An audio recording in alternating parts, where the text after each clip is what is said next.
Olá, sejam todos bem-vindos a mais um podcast da Nostrali, esse espaço onde a gente trata todos os assuntos referentes à cidadania italiana, ao reconhecimento da sua cidadania. Hoje a gente vai falar um pouquinho sobre os passos de depois da audiência, então quais são os próximos passos, quais são essas fases, e por isso estão aqui comigo hoje o Matheus Nadal, o Guilherme Farina e o Igor Borges, especialistas aqui da Nostrali.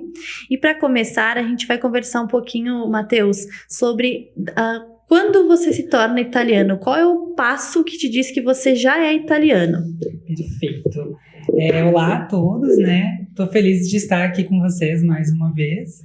E então, né? A tua pergunta é quando se é italiano, isso? Isso. Então, quando nossos clientes podem já considerar que eles são italianos, que eles foram reconhecidos? Maravilha. É bom a gente pegar esse pensamento e a gente olhar ele um pouco mais de cima, né? São etapas, como todo o processo, ele é cheio de etapas. Então, a gente tem ali, né? A pessoa que está no processo, ela pode se considerar italiana no momento que sai a sentença, porque ali o juiz provou, né? Está provado, tem a fé pública ali do juiz, dizendo que sim, você é italiano. Mas a pessoa, então, só consegue usufruir dos seus direitos como um cidadão italiano no momento em que os atos transcritos são emitidos. Então, a gente pode ter essa perspectiva, né? Italiano tu és desde o momento que sai a tua sentença, mas só pode usufruir a partir do momento que tu tem os teus atos transcritos emitidos. Inclusive, eu acho que é bom a gente ressaltar que aqui na Nostrali, né, a gente adotou, então, até por uma celeridade de toda a situação, não aguardar mais a emissão deles físicos, né? A questão de hoje em dia a gente usar ele totalmente de forma digital faz com que o processo se torne ainda mais célere. Isso é bem importante tu trazer, porque a gente tem muitos clientes que nos questionam, né? Por que eu não recebi a certidão física, o ato transcrito físico? Porque a gente realmente quer acelerar esse processo, que depois a gente vai falar um pouquinho do que acontece depois ainda dos atos transcritos, né? E é algo que eu falo muito para os clientes, eles dizem, quando que a gente vai receber as nossas certidões? Eu digo que a gente entende que tem um peso, né, ali, mas eu acho que é um pouco mais sobre um acervo pessoal, porque para finalidades de emissão de documento, cadastramento em situações que tu precisa comprovar, né, a idoneidade da tua cidadania, só as vias digitais, e até a Itália a gente já vê aí uma atualização de assinatura eletrônica. Então, nesse momento que a gente está vivendo aí, como eu gosto de dizer, é para acervo pessoal, aquela via física impressa, né? Então, para a gente fazer uma linha do tempo, né, a partir desse momento que o Matheus trouxe, que a sentença foi proferida, então já foi reconhecido italiano, mas antes dos atos transcritos nós temos algumas etapas, né? Guilherme, logo que a sentença foi proferida, nós temos o trânsito em julgado. Muitos clientes nos questionam o que é esse trânsito em julgado. Então, tu pode falar um pouquinho para nós sobre isso? Posso sim. Primeiramente, agradecer o convite por estar aqui neste momento informativo, né, para a Nostrali e para os clientes que nos acompanham, nossos seguidores. Então, muito obrigado. Cumprimentar os demais participantes. Antes de propriamente falar sobre o que é o trânsito em julgado, eu gostaria de falar sobre um princípio que é o duplo grau de jurisdição, né? A sentença é o provimento final do juiz, mas ela ainda não tem um caráter de definitividade, porque a sentença, as partes elas podem solicitar um reexame através de recurso, né, dessa sentença. Então, a sentença, em caso do Ministério do Interior, né, recorrer, que equivale ao nosso Ministério Público, ela pode ser modificada. Então, a gente precisa que ela atinja esse status de definitividade, né? Então, quando que ocorre essa definitividade da sentença é com essa movimentação processual que tem esse efeito jurídico de transformar aquela decisão que foi proferida em estável, né, no tempo e espaço do direito. Então, tem duas situações que o trânsito em julgado pode ocorrer. No prazo que tinha para recorrer, que são nos 30 dias após disponibilizada a sentença oficialmente, o Ministério Interno, né, o Ministério do Interior, não recorrer nesse prazo e, portanto, ela vai se estabilizar e vai adquirir esse status de definitividade, né, e não poderá então ser modificada, ou então quando se esgotam as possibilidades de recurso. Entrou com recurso até que acabou as possibilidades. Então, a sentença ela vai transitar em julgado e vai formar coisa julgada material e formal, né? Essa é uma explicação mais teórica do direito. Mas, na prática, são 30 dias após a sentença, se não houver essa impugnação, né, por parte do Ministério do Interior. Eu queria só contribuir, eu acho que é legal a gente falar também para quem está nos assistindo, para os nossos clientes, que normalmente em processos de reconhecimento de cidadania, esse trânsito em julgado, essa manifestação, ela não, os recursos, eles normalmente não acontecem, né? Então, o normal é passar os 30 dias e o trânsito em julgado ocorrer de forma natural. Perfeito. A Nostralia, ela busca já instruir o processo com todos os documentos comprobatórios da linhagem, da família, da transmissão do direito, para que realmente nós não tenhamos problema. E o que a gente verifica é que isso que ocorre, não há impugnação. E aproveitando, sempre quando eu falo sobre trânsito em julgado, que eu gosto de direito processual e dessa parte, eu lembro de uma lição do professor de Direito Constitucional Luiz Roberto Barroso, que é ministro da Suprema Corte do Brasil, que ele fala que o direito, ele se baseia, né, ele tem dois grandes valores, né, que um é o valor da justiça, que dispensa explicações, e o outro valor é a segurança jurídica. Então, a gente precisa ter segurança jurídica, né, na vida civil, no geral, e igualmente num processo judicial.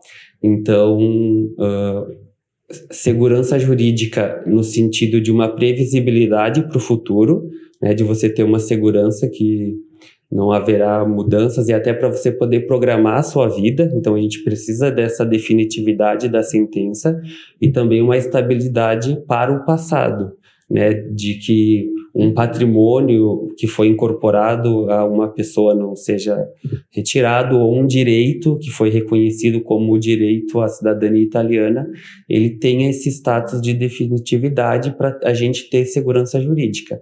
E num processo, essa segurança jurídica vem exatamente com o trânsito em julgado, daí tornando definitiva a sentença que foi proferida e reconheceu os requerentes como cidadãos italianos. Então, como trouxe o Matheus, a sentença é o que reconhece, o trânsito em julgado é o que confirma, então, essa sentença, né? E aí eu vou pedir para o Igor a respeito do tal do carimbo, então, que a gente também recebe essas dúvidas. Então, fala um pouquinho para nós, Igor, o que é esse carimbo depois do trânsito em julgado? Olá a todos que estão nos ouvindo, nos vendo. Então, a gente tem o carimbo de sentença, ele é um carimbo onde ele dá, vamos dizer assim, validade, confere validade, né, à sentença e ao trânsito, né. Ele é um procedimento que vai geralmente ao final do trânsito em julgado.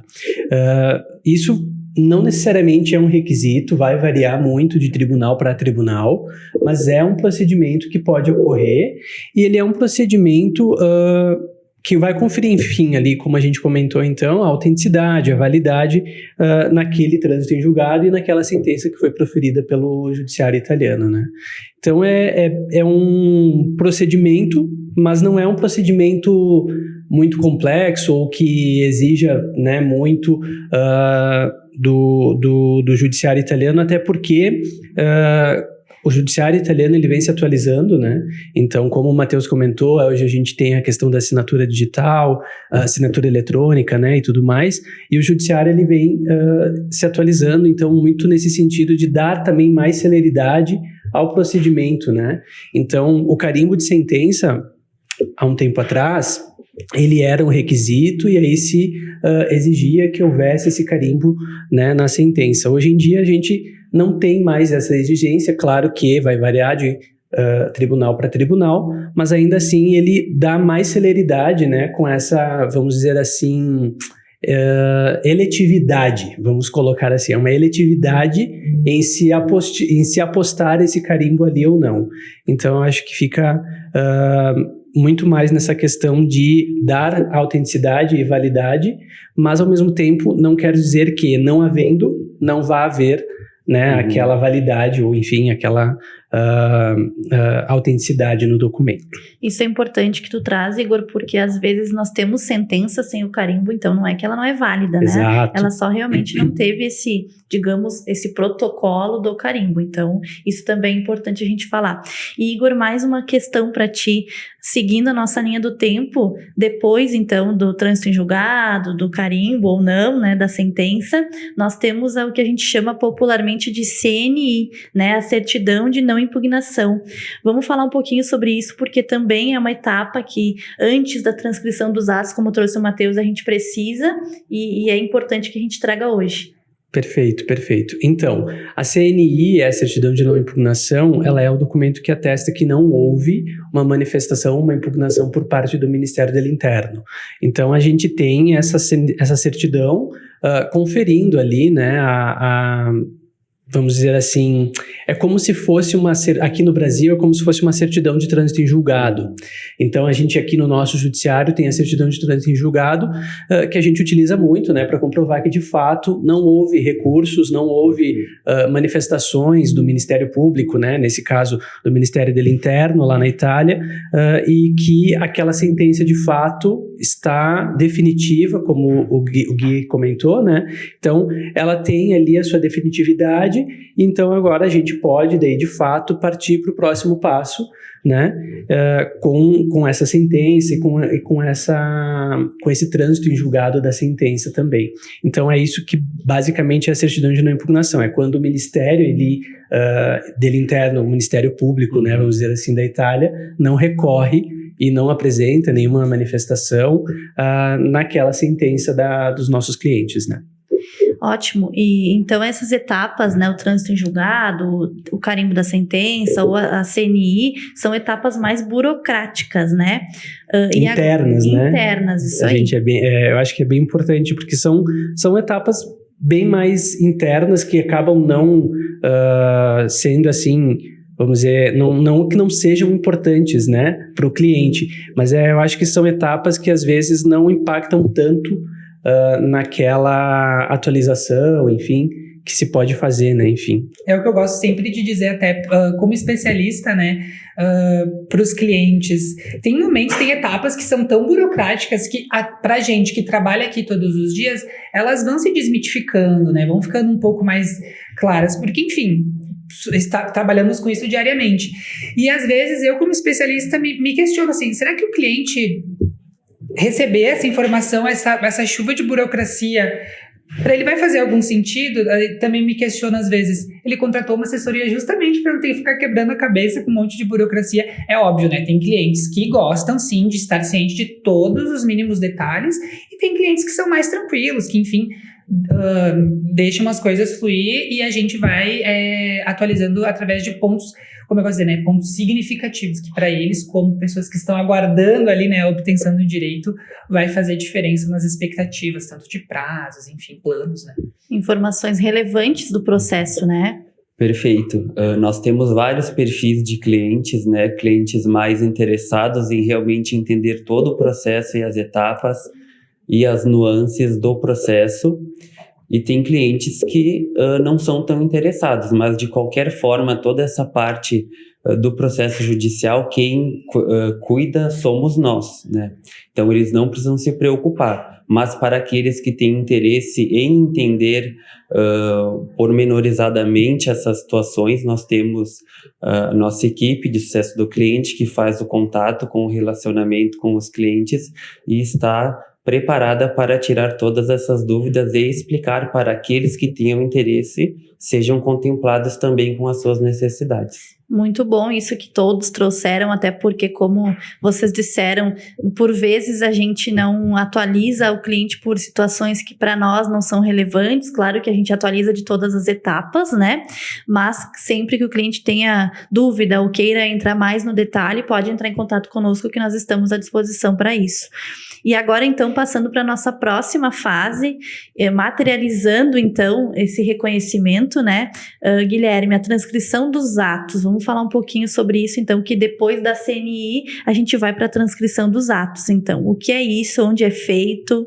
A transcrição dos atos, né? Como o Igor falou, a gente precisa solicitar a certidão de não impugnação para depois o nosso jurídico italiano solicitar no comune competente a transcrição dos atos. Então, toda aquela documentação que a gente preparou aqui no Brasil, as certidões de nascimento, de casamento, eventuais óbitos, processos de divórcio, processos de adoção, reconhecimentos de paternidade, de maternidade, eles serão transcritos para os registros italianos. E quem é competente para fazer isso lá na Itália é o comune. Então, depois disso, a gente solicita a transcrição, né? Depois da CNI, solicita a transcrição e são emitidos os atos ali. Então, as certidões de nascimento, casamento, como a gente falou, e preferencialmente em via digital para a gente acelerar esse processo, né? E depois seguir com as próximas etapas. E uma dúvida dos nossos clientes e também de quem está nos assistindo existe um prazo para isso, para a transcrição dos atos, né? Como é que a Itália trabalha hoje a respeito disso, os comunes, o que eles levam de prazo para que essa transcrição seja realizada? Certo. Nós verificamos aqui, né, uma média de 180 dias para os comunes transcreverem esses atos, né? Alguns comunes são mais rápidos, né, e outros um pouco mais devagar, né? Isso se dá devido à equipe reduzida que trabalha ali de servidores e também a alta demanda que eles vêm enfrentando, né, para realizar essa transcrição. Mas alguns fazem em tempo menor do que essa média e outros, às vezes, ultrapassam um pouco. Eu acho importante também a gente trazer 2 pontos em relação à comune, que é, uma vez, né, antigamente, tudo era focado em transcrever em Roma.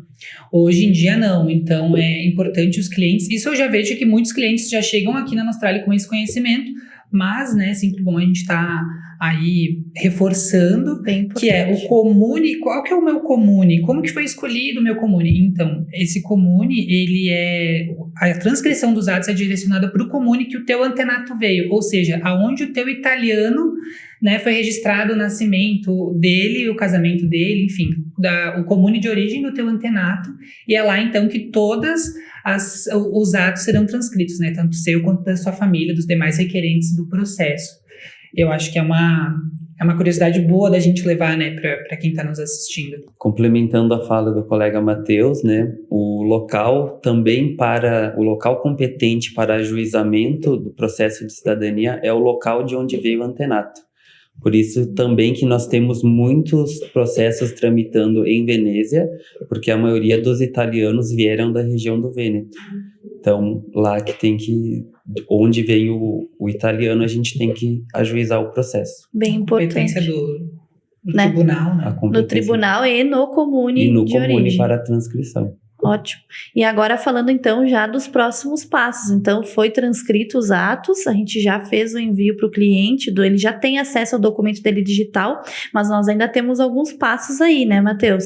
Então eu vou te questionar a respeito do AIRE, que seria o próximo passo, e já uma pergunta que os clientes nos fazem muito e tenho certeza que é dúvida de mais gente aí em casa. O AIRE é obrigatório? Maravilhosa essa pergunta. Eu acho que é bem isso. Eu gosto de dizer que o AIRE, ele é um dever e uma obrigação do cidadão italiano, né? Para que a gente entenda a diferença entre dever e obrigação, a gente válido relembrar que existem hoje, né, vias para tu conseguir reconhecer a tua cidadania. Existe a judicial, que é essa aqui que a gente está conversando hoje nessa mesa. Existe a via administrativa, que é quando a pessoa vai até a Itália e reconhece a cidadania dela por lá, e também a via consular, que é totalmente tratada com o órgão italiano aqui no Brasil.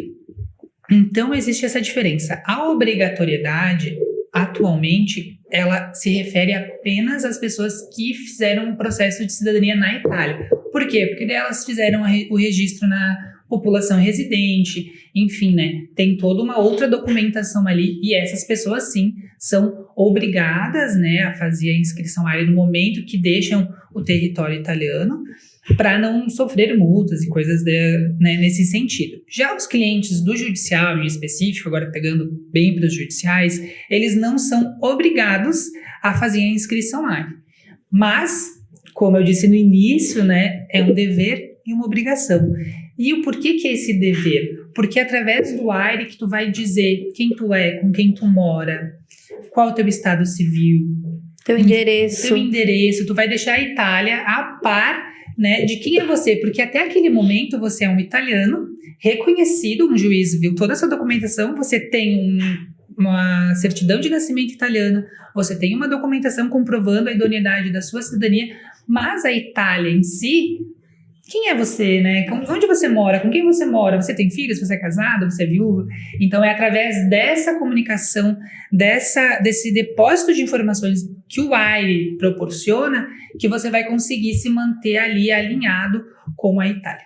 E nós aqui da Nostrali, né, nós sempre recomendamos que os clientes façam o AIRE, até porque a gente também tá sempre nessa linha de transparência, né, então é importante que tu traga isso, que não é obrigatório, mas da importância de que os clientes façam o AIRE e estejam de forma transparente alinhados lá com os órgãos italianos. Sempre de encontro com a verdade, né, eu acho que essa é É isso aí. Acho que fazendo uma complementação, Mati, o AIRE é a base de dados, né? Dá pra gente dizer assim que é uma base de dados da Itália, desses residentes, né? Desses cidadãos reconhecidamente italianos, residentes fora de território italiano. Acho que é importante, né?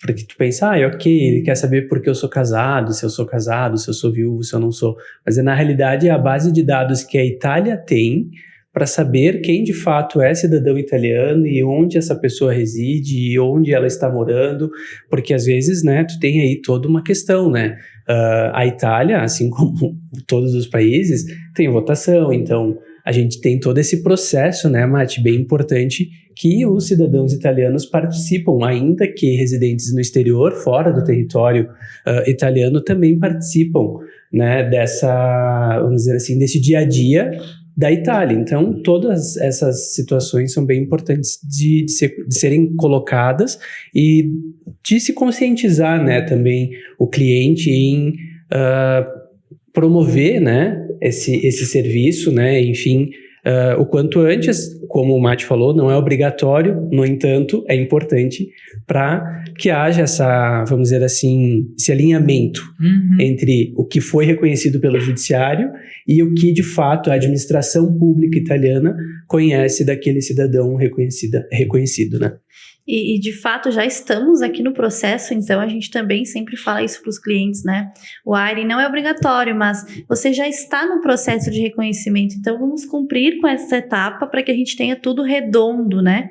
E aí, então, para que depois do AIRE tudo transparente e redondo, a gente vá para a última etapa, teoricamente, a materialização desse reconhecimento, desse sonho. Então, que as pessoas, como disse o Matheus antes, no final das contas é o que as pessoas mais materializam como reconhecimento, né? Que é o passaporte. Então, Matheus, se tu pudesse falar um pouquinho para nós quais são essas etapas, né? O que eu preciso para solicitar o passaporte? Onde eu solicito o passaporte? Certo. Então, para você conseguir ter acesso à emissão do seu passaporte italiano, é nesse momento, então, que o AIRE entra. Você precisa apresentar toda a documentação, como a gente já trouxe aqui. Essa documentação, ela não é nada de mirabulosa, ela é uma documentação simples, então tu precisa de um documento de identificação válido, né? Vale lembrar que hoje os consulados aceitam passaportes válidos e RGs com não mais de 10 anos de emissão. Então, infelizmente, a gente tem esse costume muito forte aqui no Brasil de que o brasileiro usa muito a CNH, né? E não tá errado também. Por quê? Porque no Brasil ela é um documento válido para qualquer instância, né? Em todo o território nacional, em todo o território nacional. Mas para essa finalidade que você está fazendo um registro junto a um órgão consular, né, ou embaixada, é sim necessário apresentar uma identidade, né, com no máximo 10 anos, ou um passaporte válido. Comprovante de residência também idôneo, né? E um formulário que você vai depositar todas as informações dentro do banco de dados do consulado, a plataforma se chama Fastest, então é lá que você faz tudo isso, ela é totalmente digital, toda essa documentação é encaminhada de forma digital, e também, né, comprovar de onde saiu a sua cidadania. Então, hoje a gente está vendo uma crescente dos consulados e da embaixada em solicitar: você é italiano? Então me envia ali, né, a sua sentença, os seus atos transcritos. Agora, falando em nome da Nostralia, a gente sempre disponibiliza isso no final do processo. No momento da inscrição AIRE também, se o cliente falar: Matheus, me manda, a gente envia de novo. Então a gente sempre está tentando ser o mais transparente possível, né, sobre essa cidadania junto aos consulados e à embaixada. E aí, através disso, apresentou tudo isso. Existe um prazo de análise, né? Ele é um serviço que ele é dividido em 2 etapas, que é apresentar a documentação para o consulado analisar e enviar para o seu comune, para que o comune também faça as anotações dele. E aí sim, depois que o comune anotou, ele avisa o consulado ou a embaixada. E ali se finaliza, então, se chama, né, definido. Situação de inscrição AIRE definida. A partir dali, o cliente, então, pode seguir e emitir seu passaporte. Tu também quer saber como que funciona a questão da emissão do passaporte, ou era essa questão de como chegar até lá? Eu acho que a gente podia comentar também, basicamente, né, como que o cliente faz a partir desse momento, então, para emitir. Ele procura o consulado? Bem assim, porque às vezes a gente, como o Igor trouxe também no início, a gente tem mais os termos técnicos e o cliente também, para ele saber qual é o próximo passo. Então, fiz toda essa etapa, Matheus, e agora? Onde eu vou para conseguir o passaporte? Finalizei meu AIRE. Isso aí, finalizei meu AIRE, tá tudo certinho. Então, hoje a gente tem consulados. Pegando de exemplo, né, o consulado de São Paulo. Ele faz o agendamento estritamente através do Prenota-me. Prenotame, enfim, tem vários tipos de pronúncia aí, não sei qual que é a pacificada. Mas, enfim, o Prenota-me é um portal. Eu gosto de dizer que ela é como se fosse uma agenda online. Lá você vai fazer um cadastro, colocar os seus dados e escolher a opção de emissão de documento de viagem. E lá, então, você vai tentar conseguir uma data, uma vaga, né, para comparecer ao consulado ou à embaixada e apresentar a documentação necessária, que, enfim, tem todo um rol de documentos que, se você chegar nessa etapa, o órgão te encaminha. E a gente tem ciência aí de que é uma parte demorada, é uma massividade de solicitações, os consulados e a embaixada não têm um efetivo do tamanho da demanda, então isso sim pode gerar ali uma espera, né, maior do que as expectativas do cliente, mas é o que eu gosto de dizer para acalmar os nossos clientes, né? Vai ser demorado? Porque as pessoas vêm nessa ansiedade, né? Eu passei por todo o processo, agora fiz o AIRE, esperei o AIRE acabar, agora cheguei no passaporte, agora tenho que esperar a data para o passaporte. Eu digo, sim, você está vindo numa sequência de finaliza, começa, né? Finaliza um processo, começa outro, mas pense que no momento que tu conseguir emitir o teu passaporte e tu for maior de 18 anos, é 10 anos que tu não vai mais precisar se incomodar com isso, né? Ele tá no teu bolso e tem validade de 10 anos. Eu queria só comentar 2 situações aqui do que o Matheus trouxe a respeito, Matheus, de que então essa etapa é presencial, né? Essa etapa de ir ao consulado para fazer o passaporte. É depois que tu consegue a data. Isso, mas aí você tem que presencial lá, né? Tem que presencial. E além disso, que a gente também tem essas dúvidas, por que a assessoria não pode ir pela pessoa no fazer o passaporte? Porque é um ato personalíssimo, né? Então, o cliente, nessa etapa, a gente assessora, dá as informações que precisa, ou a gente indica onde estão essas informações, mas o cliente precisa ele ir até o consulado para fazer o passaporte, como se fosse um documento no Brasil. Exatamente, ainda mais que existe a Sicoli, né, a digital desse cidadão italiano, então é um momento que o cliente precisa sim estar presente fisicamente. Ótimo. Acho que é isso, então. Estamos aqui concluindo mais um podcast. Esperamos que tenhamos contribuído com todo mundo que está nos assistindo, com os clientes que têm dúvidas, né? Quero agradecer mais uma vez o Igor, o Guilherme, o Matheus, que contribuíram aqui com todo o conhecimento que eles possuem. E também quero convidar a todos para que possam continuar nos seguindo nas redes sociais, na @Nostralia Cidadania Italiana, também no nosso blog, né, nostralia.com.br, e ficamos sempre à disposição aqui na Nostralia para qualquer outra dúvida que não tratamos aqui. Estamos sempre de portas abertas. Muito obrigada.